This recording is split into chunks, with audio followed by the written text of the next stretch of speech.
దేవునికి మహిమ కలుగునుగాక. ప్రియమైనటువంటి దేవుని ప్రజలందరికీ ప్రభు అయిన యేసుక్రీస్తు వారి పరిశుద్ధ నామములో శుభాభివందనాలు తెలియపరుస్తూ ఉన్నాము. ప్రస్తుతము ఇప్పుడు నేను నాయుడుపాలెం అనేటువంటి గ్రామములో ఉన్నాను. దేవుని మహాసంకల్పమును బట్టి గత సంవత్సరం నుంచి ఈ గ్రామములో సువార్త పరిచర్య జరుగుతూ ఉంది అన్యజనుల మధ్యలో. ప్రస్తుత కాలం అంతా కూడా ఒక గృహములో ప్రార్థన జరిగించుకుంటూ వస్తూ ఉన్నాము. మరి స్థలము కోసం ఎదురు చూసినప్పుడు దేవుని మహాకృపను బట్టి, మీ అందరి యొక్క ప్రార్థనను బట్టి చక్కని స్థలాన్ని ఇచ్చి ఉన్నాడు దేవుడు. ఈరోజు ఆ స్థలంలో మరి మట్టి తోలటం జరిగింది. దీని తర్వాత మరి ఆ మట్టి చదును చేయటము కానీ, అలాగే మరి మందిర నిర్మాణానికి కావలసినటువంటి వస్తువులు సమకూర్చి మరి ఒక చిన్న పాకాలాగా వేయటానికి దేవుడు సహాయం చేసి ఉన్నాడు. ఇంకా చేయవలసినటువంటి పని మిగిలి ఉన్నది. దీనికోసం మీరు ప్రార్థన చేయండి. మరి ప్రభు చిత్తమైతే వచ్చే వారములో ఈ యొక్క మందిరం యొక్క ప్రతిష్ట జరగాలని ఆలోచన కలిగి ఉన్నాము. ముఖ్యంగా ఆగస్టు 27వ తారీఖు గురువారం సాయంత్రం మందిర ప్రతిష్టత ఆరాధన జరగాలని ఆలోచనతో ఉన్నాం. ప్రార్థన చేయండి, పాల్గొనండి. దేవుడు మిమ్మలను, మీ కుటుంబాలను బహుగా ఆశీర్వదించునుగాక. ఆమెన్.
అడతలేవు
ఆ చోటి రాళ్లలో ఒకటి తీసుకొని తనకు తలగడగా చేసుకొని అక్కడ పండుకొనేను.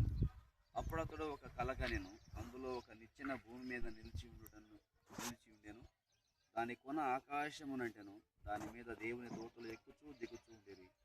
మరియు యెహోవా దానికి పైగా నిలిచి, నేను నీ తండ్రి అయిన అబ్రహాము దేవుడను, ఇస్సాకు దేవుడనైన యెహోవాను. నీవు పండుకొన్న ఆనుకొని ఉన్న ఈ భూమిని నీకును నీ సంతానమునకు ఇచ్చేదను. నీ సంతానము భూమి మీద లెక్కకు ఇసుకరేణువుల వలె అగును. నీవు పడమటి తట్టును, తూర్పు తట్టును, ఉత్తరపు తట్టును, దక్షిణ తట్టును వ్యాపించదవు. భూమి యొక్క వంశములన్నీ నీ మూలముగాను నీ సంతానం మూలముగాను ఆశీర్వదించబడును. ఇదిగో నేను నీకు తోడై ఉండి నీవు వెళ్ళు ప్రతి స్థలమందు నిన్ను కాపాడుచు ఈ దేశమునకు నిన్ను మరలా తిరిగి రప్పించదను అని నేను నీతో చెప్పినది నెరవేర్చు వరకు నిన్ను విడువనని చెప్పగా యాకోబు నిద్ర తెలిసి నిశ్చయముగా యెహోవా ఈ స్థలమందు ఉన్నాడు, అది నాకు తెలియకపోయిననుకొని భయపడి ఈ స్థలము ఎంతో భయంకరము, ఇది దేవుని మందిరమే గాని వేరొకటి కాదు, పరలోకపు గవిని ఇదే అని అనుకొనేను. దేవుడు తన వాక్యము ఆశీర్వదించును గాక. పరిశుద్ధుడైన మా తండ్రి, ప్రేమ నమ్మకం కలిగిన మా దేవానికి స్తోత్రము నాయన. ఎదుగో నా తండ్రి, చదవబడిన లేఖన భాగాన్ని మీరు ఆస్వాదించి, ఇదిగో ఇది దేవుని మందిరమే తప్ప వేరొకటి కాదు, పరలోకపు కవిని ఇదే అన్నాడు. ప్రభువానికి స్తోత్రాలు. అవునయ్యా, అయ్యా పరలోక రాజ్యాన్ని చేరడానికి అయ్యా ఈ గ్రామములో ఉన్నటువంటి ప్రజలకు అయ్యా అదుగోనైనా ఇది ఒక గవినిగా నీవు ఏర్పరుస్తున్నావు తండ్రి, నీకు స్తోత్రాలు నాయన. అయ్యా ఈ గవిని దగ్గరకు వచ్చి ప్రభువా, ఈ గవినిలోనికి వచ్చి ప్రభువా, అయ్యా ప్రతి ఒక్కరు కూడా ప్రభువా నిత్యరాజ్యం చేరాలని అయ్యా నీవు కృప చూపించినందుకు నీకు స్తోత్రాలు చెల్లిస్తున్నాం. ఇదిగో ఈ స్థలము దేవుని మందిరము కొరకై ప్రతిష్ఠించబడి అయ్యా అదుగోనైనా ప్రార్థిస్తుండగానైనా అయ్యా మీరు కృప చూపించి కార్యం జరిగించి అయ్యా ఇక్కడ నీ దీవెనలు ఆశీర్వాదాలు దయచేయండి.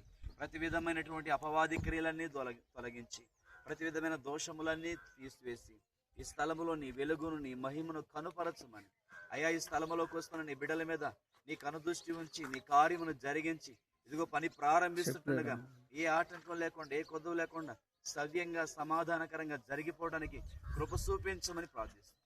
యేసు నామములో ఇదిగో నా తండ్రి అయ్యా ఈ యొక్క నూనెను ప్రతిష్ఠించి ప్రోక్షించి ప్రార్థిస్తుండగా తండ్రి కుమార పరిశుద్ధాత్మ త్రియేక నామముల ప్రభు ఈ నూనెను ప్రోక్షిస్తుండగా ఈ స్థలాన్ని పరిశుద్ధపరిచి పనిని మీరు సఫలపరచండి. చేసిన ప్రతి ఒక్కరిని ఆశీర్వదించండి. కావలసిన సమస్తము సమకూర్చి ఏ సమయానికి ఇది ముగించబడాలో అది ముగించబడి ప్రతిష్ఠిత ఆరాధన జరగడానికి సహాయం చేయండి. యేసు నామమున అడుగుచున్నాను తండ్రి, ఆమేన్.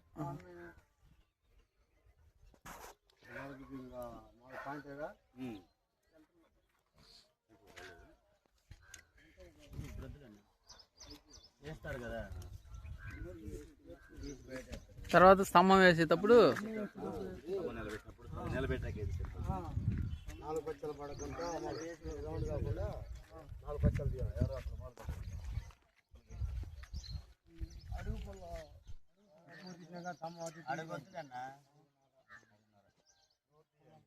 అక్కడ మోర మునిగితే చాలు, ఎక్కువ ఉన్నాయం కాదు అడుగున కథ.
ఇక్కడి నుంచి బాగా